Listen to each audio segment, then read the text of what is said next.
প্রিয় বন্ধুরা, এই ভিডিওটি দেখো, কত কষ্ট করে লেবার শ্রেণীর মানুষেরা রোজগার করে।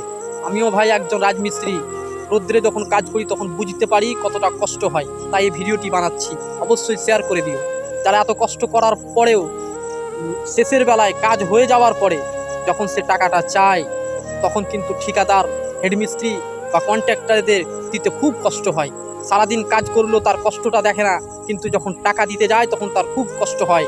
সে কিন্তু সময় দেয়, সন্ধ্যাবেলায় দেব, কালকে দিব, পরশু দিব, এইভাবে যখন তাকে কষ্ট দেয়।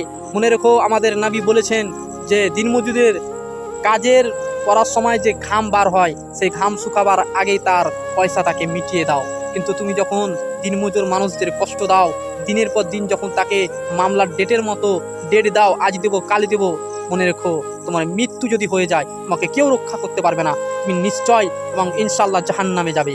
কেননা তুমি মানুষকে কষ্ট দিচ্ছ। তারা মানুষকে অকারণে কষ্ট দেয়, মানুষের মন নিয়ে খেলা করে, তাদের ঠিকানা কিন্তু ভাই নিকৃষ্ট জাহান্নাম।